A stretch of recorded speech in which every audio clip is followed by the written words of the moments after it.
The Voice Vista presents life beyond kitchen, जे आहे एक कॅन्डिड अर्थात one take unedited podcast series. आणि या कॅन्डिड पॉडकास्ट सिरीज मध्ये आज आपल्या सोबत आहेत श्रवर्थ फ्रूट प्रोसेसिंगच्या दूरदर्शी संस्थापिका योगिता इंडाईत. योगिता यांनी फ्रूट प्रिझर्वेशन करण्याच्या कलेला नवीन उंचीवर नेलंय. त्यांनी आपली आयुर्वेदिक परंपरा आणि नाविन्यपूर्णता यांचा उत्कृष्ट संगम साधत एक ब्रँड तयार केलाय. एका छोट्या उद्योगाची स्थापना ते उद्योगाचा विस्तार, हा गगनभरारी प्रवास जाणून घेण्यासाठी नक्की बघा candid podcast life beyond kitchen. नमस्कार, मी प्रज्ञा कुलकर्णी तुमचं सगळ्यांचं स्वागत करते व्हॉइस विस्टा वेंचर बाय पूजा प्रसून या पॉडकास्टमध्ये. आजच्या या पॉडकास्टमध्ये लाईफ बियॉन्ड किचन या कार्यक्रमात आपल्या खास पाहुण्या आहेत योगिता इंडाईत, ज्या आवळ्याची विविध उत्पादनं करतात. त्यांच्या या व्यवसायाबद्दलच आपण आज जाणून घेणार आहोत. योगिताजी, तुमचं या कार्यक्रमात स्वागत आहे. मी तुम्हाला इथे आमंत्रित करते. नमस्कार. नमस्कार योगिता. तुमचं आमच्या लाईफ बियॉन्ड किचन या कार्यक्रमामध्ये खूप मनापासून स्वागत आहे. आणि आम्ही खूप उत्सुक आहोत तुमच्या वेगवेगळ्या ज्या ह्या आवळ्याच्या तुमचे जे काही प्रॉडक्ट्स आहेत त्याबद्दल जाणून घेण्यासाठी. पण सगळ्यात आधी मला असं सांगा की तुम्ही या सगळ्याची सुरुवात कशी केलीत आणि तुमच्या बालपणाबद्दल पण जाणून घ्यायला आवडेल की ही जी आवड आहे ती तिथून कुठून आली आहे का? हो, नक्कीच. माझं लहानपण महात्मा फुले कृषी विद्यापीठात गेलं. माझे वडील विद्यापीठात जॉबला होते, त्यांचं ॲग्रिकल्चर झालं होतं आणि कृषीशी रिलेटेड असल्यामुळे सर्व जे फळं वगैरे आहेत ते लहानपणापासूनच आम्ही पाहिले होते. आणि माझी आई, माझी काकू वगैरे ज्या होत्या त्या आवळ्याचे सर्व प्रोडक्ट्स लहानपणापासूनच बनवायच्या. त्यामुळे आवळा हा लहानपणापासून माहिती होता असं म्हटलं तरी चालेल. शिवाय माझ्या आई बेकरीचे प्रोडक्ट्स पण खूप छान बनवायची. म्हणजे ही जी उद्योगाची सुरुवात आहे ती माझी बिझनेस माइंड जे आहे ते लहानपणापासूनच माझ्यामध्ये रुजलं गेलं असं म्हटलं तरी काही हरकत नाही आहे. आणि मग जेव्हा माझं लग्न झालं, लग्नानंतर जेव्हा मी इथे आली तेव्हा मी 1 ते 1.5 वर्ष जॉब केला. पण जॉबमध्ये माझं मन रमलं नाही, कारण उद्योगाचं जे आहे मन ते तयार आणि मी सुरुवातीला क्लासेस पण घेतले मुलांचे. ते पण माझे खूप छान चालू होते. त्यानंतर मी बेकरीचे प्रॉडक्ट्स बनवून बऱ्यापैकी सेल केले. त्याच्यातही मला खूप छान फायदा होत होता. त्याच्यामध्ये प्रॉफिट मला भरपूर मिळत होता. पण आपण लोकांना, जे आपले ग्राहक आहेत त्यांना आपण अनहेल्दी प्रॉडक्ट देत आहोत. कारण ह्याच्यामध्ये आपल्याला प्रॉफिट भरपूर आहे, आपल्याला ग्राहक देखील म्हणजे लगेच मिळतो या पदार्थांसाठी. पण आपण जे लोकांना देतोय ते अनहेल्दी आहे हे मनाला कुठेतरी पटत नव्हतं. त्यामुळे मी परत जे लहानपणी पाहिलेलं होतं आवळा त्याच्याकडे वळाले आणि त्याच्यामध्ये सुरुवात केली. मग सुरुवातीला घरीच 5 किलो आवळा आण, त्याच्यापासून कॅन्डी बनव, 2 किलो आवळ्याचं लोणचं बनव, मुखवास कर, असं करत करत करत ती आवड तयार होत गेली. आणि मग घरच्यांच्या मदतीने माझे मिस्टर, माझे सासू सासरे ते देखील म्हणजे बोलायला लागले की अरे हा, हे तुला येतंय तर मग करायला काही हरकत नाहीये. असं सर्व जणांचा विचार विनिमय करून आम्ही ठरवलं की आपण आवळ्याचे प्रॉडक्ट्स तयार करायचे. आणि मग त्या संदर्भात मग माझ्या मिस्टरांबरोबर मी जाऊन चौकशी करायला लागले, कुठून आपल्याला त्याचं प्रशिक्षण व्यवस्थित मिळतंय की नाही. असं करत करत मग मी बँक ऑफ महाराष्ट्राचं RCTचं जे प्रशिक्षण आहे ते घेतलं 13 दिवसांचं, जे उद्योगासाठी एकदम उपयुक्त आहे. त्यानंतर KVK पायरन्स बाबळेश्वर येथे 2 महिन्यांचा मी रेसिडेन्शियल कोर्स देखील केला, ACABC म्हणून आहे.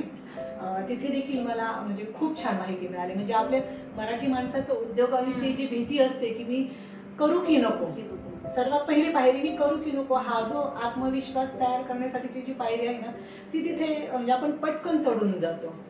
ह्या 2 कोर्समुळे मला फार म्हणजे फायदा झाला की नाही, माझ्यामध्ये आहे तेवढी कॅपॅसिटी मी करू शकते.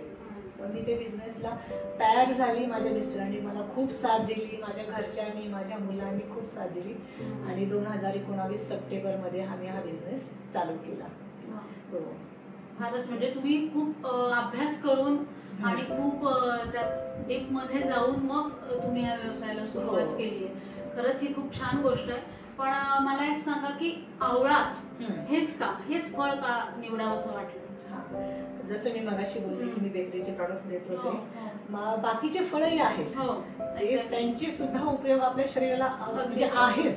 पण आवळं हे फळ असं आहे ना की ज्याला आजकाल आपण बघतोय की ज्या फळांवर जो केमिकलचा मारा होतोय, जे आपण जे फळं खातोय पण त्याच्याबरोबर केमिकल सुद्धा आपल्या पोटात जाते. पण आवळा हे एक असं फळ आहे, कोरडवाहू फळ आहे, त्याला कमी पाणी लागतं.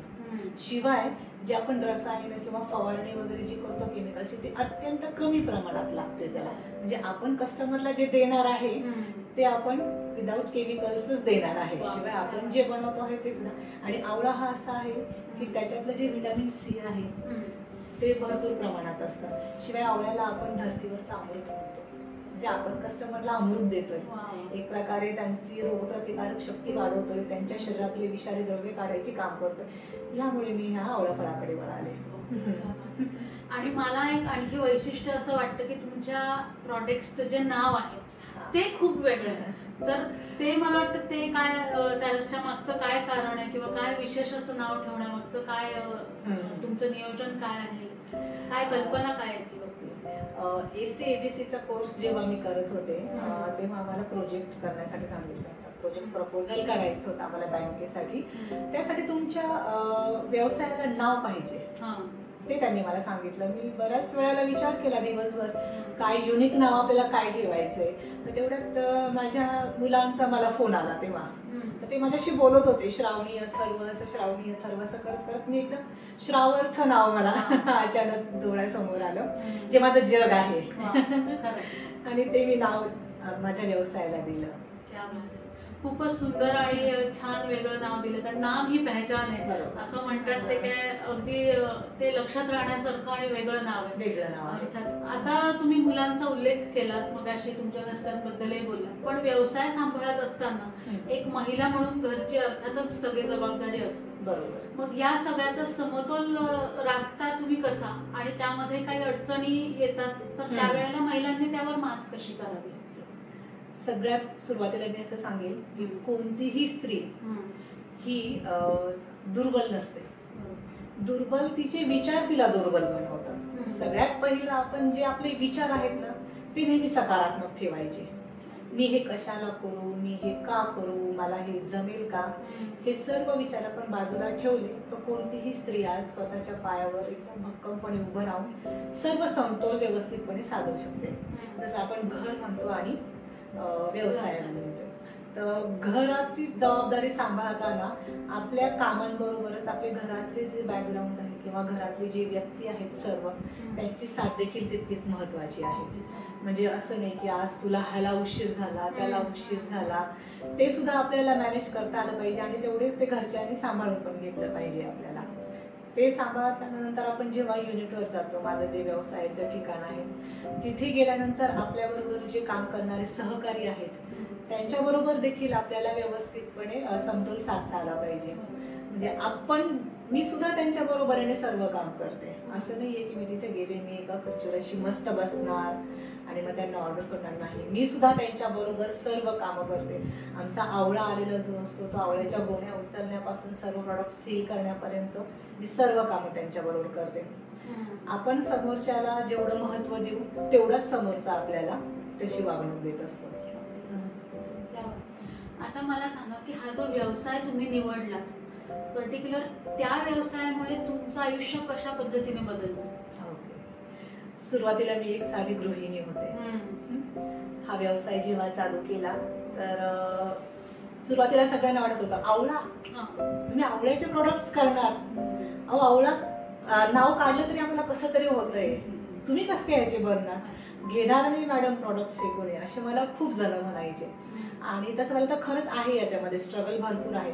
आपण समोर जर दोन पदार्थ ठेवले, एकामध्ये केक आहे आणि एकामध्ये आवळा कॅन्डी आहे, तर सगळ्यात पहिलं सुरुवातीला कोणीही असो, लहान मुलगा असो किंवा आपल्यासारखी स्त्री असो, माणूस असो किंवा प्रौढ व्यक्ती असो, सुरुवातीला सगळ्यांना काय माउथ वॉटरिंग जे आहे ते केकच उचलणार सगळेजण. ते आवळेकडे बघणार नाही, ते विचार नाही करणार की अरे ह्याच्यामुळे मला फायदा आहे. सुरुवातीला मला जवळजवळ वर्ष 2 वर्ष त्याच्यामध्ये फार स्ट्रगल केलं. लोकांना महत्त्व समजावून सांगावं लागलं त्याचं. पण माझा म्हणजे एक चेंज असा झाला लाईफमध्ये की कोविड आला. कोविड नंतर व्हिटॅमिन सी ला, जी रोगप्रतिकारक शक्ती वाढवणारी जी फळं आहेत त्यांना खूप महत्त्व आलं. म्हणजे ते टर्निंग पॉइंट असेल असं म्हटलं तरी चालेल मी सुरुवात केली, कोविड आला आणि आवळ्याला टर्निंग पॉईंट मिळाला. तेव्हापासून जो आवळा 5 रुपये 10 रुपये किलो मिळत होता तो डायरेक्ट 40-80 रुपये किलो झाला. एवढं त्याला महत्त्व आलं. आणि मग आवळा म्हणजे अजूनही मला बऱ्याच लोकांना माझं नाव नाही माहिती, बट श्रावर्थमध्ये आवळाचे प्रोडक्ट्स बनवणाऱ्या मॅडम असं ते मला ओळखतात. म्हणजे हा टर्निंग पॉईंट झाला की अरे हा आवळ्याचे प्रोडक्ट्स बनवता, बरोबर बरोबर मॅडम प्रोडक्ट्सचं सांगतो, आम्हाला इतका फायदा झालाय. म्हणजे एक आपण म्हणतो ना आदराने बघतात बरेच लोक की हा ह्या जे करतायत ना सामाजिक काय आपण म्हणतो सामाजिक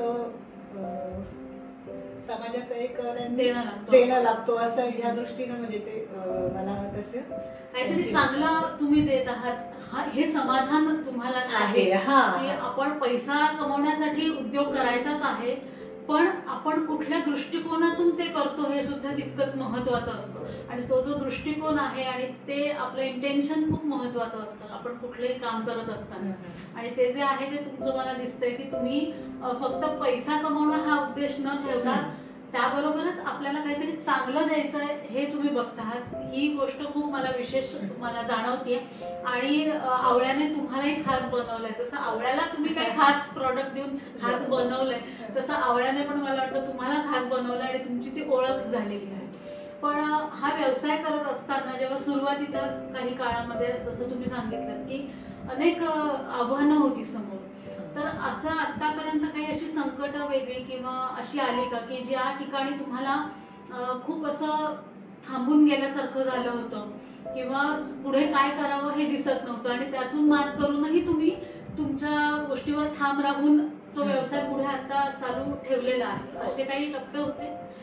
सर्वात महत्वाचा टप्पा म्हणजे कोविडचा झाला. कारण मी सुरुवात केली 2 महिने हळूहळू आम्ही थोडंसं ग्रीप धरत होतो, तर कोविडमुळे सर्व ठप्प झालं. म्हणजे 6 महिने माझे जे मशीन ज्या होत्या त्या पूर्ण बंद होत्या. कारण आवळा शेतकऱ्याकडे होता, आवळा व्यापाऱ्याकडे होता, पण तो आणणं जमत नव्हतं. म्हणजे अशा वेळेस आम्हाला रॉ मटेरियल आजूबाजूला असून सुद्धा तो आणता येत नव्हता. पूर्ण मशिनरी बंद होत्या. माझे ज्या सहकारी आहेत त्यांना सुद्धा पेमेंट कसं करायचं, कारण सर्वच बंद होतं. म्हणजे अक्षरशः लोन घेतलेलं होतं, लोनचे हप्ते चालू होते कारण ते तर बंद नव्हते. मग अशा वेळेस विचार आला होता की अरे नक्की आपण हे चुकीचं तर नाही केलेलं आहे ना, एवढ्या मशिनरीसाठी आपण लोन घेतलंय. ते एक आव्हानच आलं होतं. म्हणजे मला रात्रीची झोप येत नव्हती की आपल्याला आता एवढं लोन फेडायचं आहे, ते आता आपण कसं फेडणार. पण सुदैवाने मे 2020 पासनं हळूहळू सरकारने उद्योग चालू 50% उद्योग चालू करण्यासाठी त्यांनी परमिशन दिली आणि मग आमचा व्यवसाय हळूहळू तिथून चालू झाला. आणि आमचं म्हणजे नशीब इतकं व्यवस्थित होतं की आमचे जे शेतकरी होते ते सुद्धा आम्हाला फार मदत करायला तयार झाले की नाही मॅडम आम्ही तुम्हाला युनिटवर सर्व आवळा तुम्हाला तिथे आणून देऊ. संकट तर येणार आहेतच, पण त्यातनं खचून न जाता पुढे जात राहणं हे व्यवसायासाठी अनेक चढ उतार असतात. व्यवसायामध्ये खरं तर तेच हे असतं की चढ उतार येतच राहणार असतात, अनेक असतात, पण त्यावर तुम्ही मात करून पुढे जात राहणं खूप महत्वाचं असतं. आता तुमची प्रॉडक्ट्स जर पाहिली तर ती खूप वेगवेगळ्या प्रकारची आहे. म्हणजे आवळा कॅन्डी पासून सुपारी आहे, ज्यूस आहे, आवळा पावडर आहे, असे अनेक वेगवेगळे तुमचे प्रॉडक्ट्स आहेत. तर ही वैविध्यता या प्रॉडक्ट्स मध्ये कशा प्रकारे तुम्ही आणत गेलात आणि त्याची जी गुणवत्ता आहे ती टिकवून ठेवण्यासाठी तुम्ही काय करता? सर्वात पहिलं म्हणजे आवळ्याचे जे गुणवत्ता आहे ती मी व्यवस्थित ठेवलेली आहे. आपण बाजारात जी आवळा कॅन्डी बघतो, आवळा कॅन्डी 100 रुपये 150 रुपये 200 रुपये किलो पासून आहे. माझी आवळा कॅन्डी 380 रुपये किलो आहे. कस्टमर म्हणतात तुमच्या आवळ्यामध्ये ना आंबटपणा जास्त आहे, पण तीच खरी आवळ्याची ओळख आहे. मी लोकांना नॅचरल द्यायचा प्रयत्न करते. म्हणजे बाहेर जे मिळतात ना त्याच्यामध्ये जी साखर असते तर ती खूप प्रमाणात वापरलेली असते. म्हणजे आपण आवळा जो खातो त्या आवळा खाल्ल्याची टेस्ट आपल्याला बिलकुल येत नाही त्याच्यामध्ये. जे खरेच जाणकार आहेत, ज्यांना आपल्या आरोग्याविषयी काळजी आहे, ते मला नेहमी म्हणतात मॅडम बाजारातले आणि तुमच्या आवळा कॅन्डीमध्ये थोडाफार फरक आहे. म्हणजे तुमच्या कॅन्डीमध्ये तुमची आवळा सुपारी आहे, आवळ्याचं लोणचं आहे, ह्याच्यामध्ये फरक आहे. म्हणजे ही जी क्वालिटी म्हणतो ना आपण, क्वालिटी आहे म्हणतात तुमच्या प्रॉडक्ट्समध्ये. तसंच आवळा बीट चूर्णाचा एक किस्सा सांगते. मी सुरुवातीला साधं चूर्ण बनवायचे, म्हणजे आवळ्याचा जो किस आहे त्याला आपण काळं मीठ लावणार आणि ते आपण ग्राहकांना देत होतो. तर ते प्रौढ व्यक्तींसाठी आपण देत होतो साधारण, कारण त्यांना सुपारी झालं किंवा लोणचं जे तिखट असतं ते चालत नाही, शुगर असेल तर आवळा कॅन्डी चालत नाही, म्हणून आपण त्यांना ते प्रेफर करायचं. एक दिवशी बीटरूट पावडर एका सरांबरोबर आमचं बोलणं चालू होतं बीटरूट पावडर विषयी. तर तेव्हा आमच्या दोघांचं बोलणं चालत असताना एक आयडिया आली की आपण आवळा आणि बीट एकत्र का करू नये, कारण बीट आपण खात नाही लवकर, एक बीट कापलं की तो अर्धा बीट आपला वायाला जातो. आपल्याला बीटचे फायदे माहिती आहेत, आणि आपलं हिमोग्लोबिन वाढणार आहे, आपली जी शरीराची ताकद आहे ती वाढणार आहे, पण आपलं अर्ध बीट हे वायाला जातं, म्हणून आपण प्रयोग करून पाहूया. मग ते आवळाचे जे चूर्ण होतं त्या चूर्णामध्ये मी बीटरूटची पावडर ऍड केली आणि इतकं म्हणजे ते टेस्टी पण झालं आणि त्याच्यामुळे हिमोग्लोबिन वाढतंय. म्हणजे आपण हे जे प्रौढ व्यक्ती आहे, प्रौढ व्यक्तींबरोबरच आपण महिलांना सुद्धा ते म्हणजे देऊ शकतो, त्यांच्यासाठी हे फार उपयोगी प्रॉडक्ट आहे. हा नवीन प्रॉडक्ट आमचा तयार झाला तेव्हा. म्हणजे प्रयोगशीलता प्रयोग ही तुमच्या उत्पादनांमध्ये सतत तुम्ही करत राहता, आणि ज्याचा ग्राहकांचा पण तुम्ही उल्लेख केला की त्यांच्याकडून फीडबॅक मिळत असतात, पण या ग्राहकांशी कनेक्ट राहणं आणि त्यांचे अभिप्राय जाणून घेणं हेही तितकंच महत्वाचं असतं. मग त्यांच्याशी तुम्ही कसे कनेक्ट राहता, किंवा त्यांचे जे अभिप्राय आहेत त्यानुसार तुम्ही काही वेगळं अजून करू इच्छित आहात किंवा करणार आहात, अशा काही तुमच्या योजना आहेत? कस्टमरशी तुमचं नातं कशा प्रकारे तुम्ही मेंटेन ठेवता? सर्वात पहिलं म्हणजे मी ग्राहकांशी स्वतः कनेक्ट राहते. म्हणजे मला मदत करणाऱ्या ज्या महिला आहेत, ज्या माझ्याकडनं जो माझा प्रॉडक्ट आहे तो विकत घेऊन त्या पुन्हा रिसेल करतात, या सर्व ग्राहकांबरोबर मी स्वतः कनेक्ट राहते. शिवाय जे मुलं आहेत मार्केटिंगचे, त्यांना स्वतः मी सर्व जे आहे ट्रेनिंग कसं बोलायचं काय ते सर्व त्यांना देते. आणि त्याच्यानंतर जेव्हा त्या प्रॉडक्टचा जो रिझल्ट आहे कस्टमरला भेटतो, त्यांचे जे अभिप्राय आहेत ते अभिप्राय इतके महत्वाचे असतात ना की अहो मॅडम, माझं हिमोग्लोबिन मागच्या महिन्यामध्ये एवढं होतं, पण तुमचं आवळा बीट चूर्ण खाल्ल्यानंतर पॉइंटनी वाढला, म्हणजे तो पॉइंट सुद्धा महत्वाचा असतो. तेव्हा त्यांना ते महत्व जाणवतं, अरे हा, टेस्ट कडे नका लक्ष देऊ, आपल्या आरोग्याकडे आपल्याला लक्ष द्यायचं आहे. मग हे जे ग्राहक आहेत ना, जेव्हा त्यांना फायदा मिळायला लागला, त्याच्यापासून त्यांच्या शरीरामध्ये रोगप्रतिकारक शक्ती वाढायला लागली, ग्राहक स्वतःहून आपल्याला कनेक्ट व्हायला लागले, कारण त्यांनाही लक्षात आलं की आपण हे जे खातोय हे एक अमृतच खातोय, अमृतच आपण सेवन करतो आहे, हे त्यांच्या लक्षात यायला लागलं. खूपच छान. तुमच्या हा जो सगळा छान यशस्वीतेकडे जाणारा प्रवास आहे, तर तुमच्या व्यवसायामध्ये आणि वैयक्तिक आयुष्यामध्ये सुद्धा तुमचा सगळ्यात मोठा आधार कोण आहे, आणि त्यांचा तुमच्यावर कसा प्रभाव आहे, याबद्दल काय सांगाल? माझे मिस्टर खूप मोठा आधार आहे मला त्यांचा. तू फक्त पुढे जात राहा, जे आपण म्हणतो ना मानसिक बळ जे असतं ते मला त्यांच्यापासून मिळतं. म्हणजे मला जे उद्योग चालू करण्यासाठी मला मनामध्ये जी भीती होती ती भीती त्यांनी काढली. बऱ्याच वेळेला जसं तुम्ही मगाशी बोलले की आव्हानं आली, बऱ्याच वेळेला असं होतं 8-8 दिवस ऑर्डर्स येत नाहीत. म्हणजे असं नाही की मी व्यवसाय चालू केला म्हणजे मला रोजच खूपच ऑर्डर्स येतात, कधी कधी 8-8 दिवस ऑर्डर्स नाही आल्या, मन थोडंसं कच्चे होतं की अहो ऑर्डर्स नाही आलेल्या, आम्हाला 8 दिवस झाले, आम्ही असंच बसून आहोत, काहीच नाही. तेव्हा ते बोलतात, अरे काय एवढं टेन्शन नको घेऊ, थोडे दिवस थांब. तसे ऍक्शन करतात, तू पैसे मोजशील. म्हणजे ते जे बोलणं आहे ना ते एकदम म्हणजे मनाला उभारी देतं की नाही, आपल्याला व्यवसायामध्ये हे जे चढ उतार आहेत हे चालतच राहणार आहेत. ते फक्त आपल्याला मानसिक पाठिंबा जर भेटलाय ना तर आपण नक्कीच पुढे जाऊ शकतो.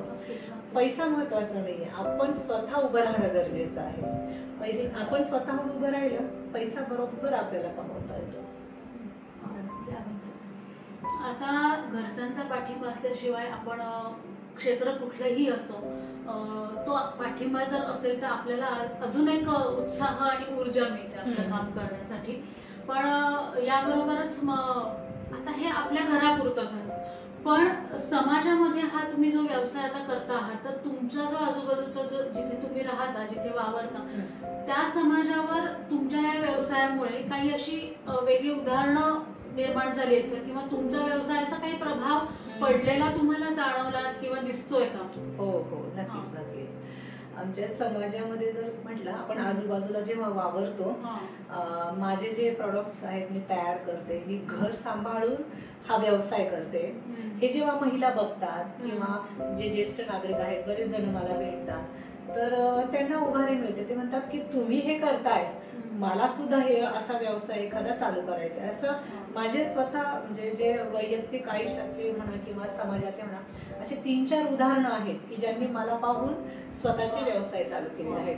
मग तो घरगुती असो, जसं मी सुरुवातीला म्हटलं मी बेकरीचे प्रॉडक्ट्स बनवायचे, तर ते बेकरी एकीने सुरुवातीला त्यांनी फक्त एका गॅसवर म्हणतो आपण, गॅसवर त्यांनी बेकरीचे प्रॉडक्ट्स बनवले होते. आज त्यांनी एक स्वतःचा मोठा ओव्हनचा सेट घेऊन ते प्रॉडक्ट्स, त्यांचा आज दर महिन्याला मी म्हणते बऱ्यापैकी बिझनेस चालू आहे. प्रेरणा तुमच्याकडून घेऊन काही महिलांनी स्वतःचा व्यवसाय सुरू केला, ही किती छान गोष्ट आहे. पण त्याचबरोबर तुमच्या व्यवसायामध्ये पण अशा काही महिला आहेत की ज्यांची मदत घेऊन आज तुम्ही त्यांना कुठेतरी स्वतः आपण काहीतरी करू शकतो आहोत, किंवा एक आपणही काहीतरी आपल्या स्वतःसाठी अर्थार्जन करू शकतो असा आत्मविश्वास त्यांना मिळालाय, की ज्या तुमच्या मदतीला नेहमीच तत्पर असतात? असं माझ्या युनिटवरच्या महिला ज्यांच्यावर माझा म्हणजे ते पूर्ण माझं युनिट त्यांच्यामुळे चालू आहे. आताही मी इथे बसलेली आहे, पण त्या महिला तिथे त्यांचं काम एकदम विश्वासाने करत आहेत. त्या मला नेहमी उभारी देतात. तिघी जणी, ताई काय नाही हो, एवढे पॅकेट्स आले, तुम्ही टेन्शन नका घेऊ, तुम्ही तुमचं काम करून या, आम्ही करून ठेवतो. इव्हन अर्थार्जन जर म्हटलं तर त्या तिघी जणी त्यांना जो काय पगार मिळतो आहे त्याच्यातलं त्या बाजूला ठेवतायत आपल्या भविष्यासाठी, की नाही ताई तुम्ही जसं सेव्हिंग करतायत ना, तसं आमचे सुद्धा हे पैसे तुमच्याकडे राहू द्या आणि तुम्ही आमचं सेव्हिंग करा. असं त्या जसा माझा त्यांच्यावर विश्वास आहे तसा त्यांचा माझ्यावर विश्वास आहे, की नाही ताई तुम्ही करताय ना सेव्हिंग, आमचे पण हे पैसे तुमच्याजवळ राहू द्या. लाखोंचा व्यवहार नाहीये, फक्त हा काही हजारांचाच व्यवहार आहे, पण तरी त्यांना 1000 रुपये सुद्धा करोडोमध्ये आहेत जसं पाहिलं तर. पण मग त्या विश्वासाने माझ्याकडे ठेवतात आणि त्या तिघींचं आयुष्य बदललंय ह्या 4 वर्षांमध्ये, पूर्णपणे बदललंय असं म्हटलं तरी चालेल. महिला जेव्हा महिलांच्या पाठीशी किंवा बरोबर उभ्या असतात तेव्हा एक नवीन विश्व त्या नक्कीच तयार करू शकतात. म्हणूनच आपण महिलांना महिला शक्ती आहे, शेवटी ते शक्तीचं रूप आहे. आणि ही खूप छान आनंदाची गोष्ट आहे की आज त्या महिला सुद्धा काहीतरी स्वतःच्या पैशांनी किंवा काहीतरी करू शकतो आहोत आपण स्वतःसाठी. हा आनंद त्यांना तुम्ही देत आहात, ही खरं तर खूप छान गोष्ट. आणि आमच्या लाईफ बियॉन्ड किचन हा कार्यक्रमामधनं हेच सगळ्यांपर्यंत पोहोचवण्याचा एक उद्देश आहे की छोटा मोठा कसा का असेना व्यवसाय करून आपण आपल्यासाठी काहीतरी करतो, ही जी महिलांची एक आनंदासाठीची जी गोष्ट असते ती आपण पोहोचवण्याचा प्रयत्न करतो आहोत.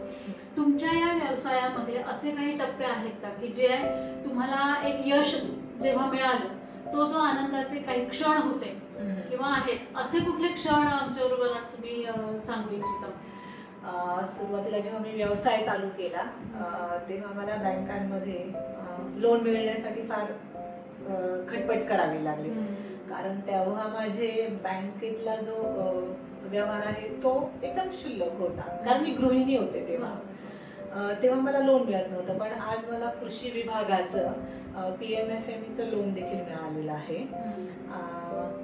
35% सबसिडी आपली जमा झालेली आहे. तो क्षण जो होता ना तो मला फार आनंद देऊन गेला की अरे हा माझं क्रेडिट तयार होतंय.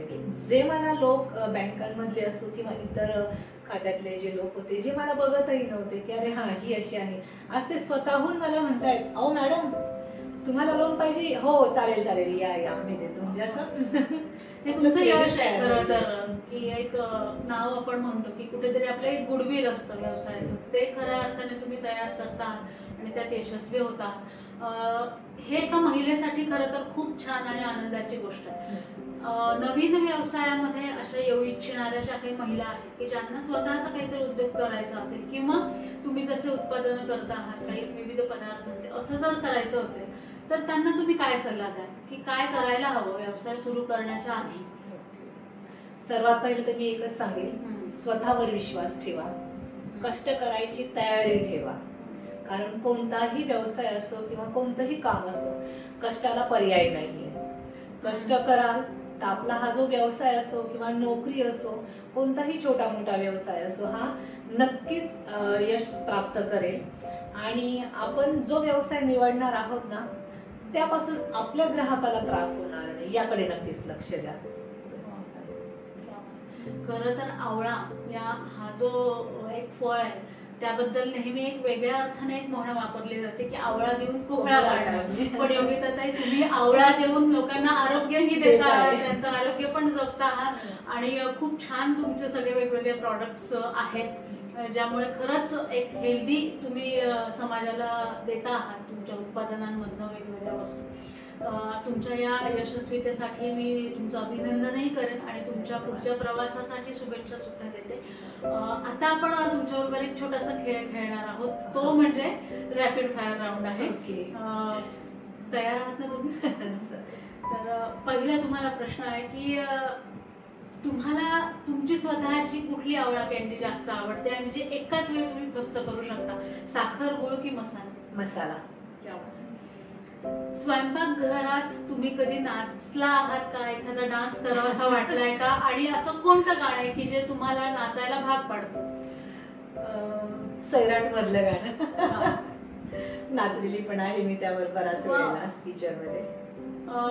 तुमच्या या आवळ्याच्या रेसिपी मध्ये चुकून एखादा असा जोडला गेलेला पदार्थ आहे की ज्यामुळे ते कॉम्बिनेशन छान झालं, किंवा असं कुठलं जोडायची इच्छा आहे अजून? आवळा बीट चूर्ण जे आहे ते आमचं म्हणजे कॉम्बिनेशन मध्ये तयार झालेलं आहे ते. आणि करायचंच म्हटलं तर आवळा कॅन्डी मध्ये मी अजून विविध प्रकार ऍड करणार.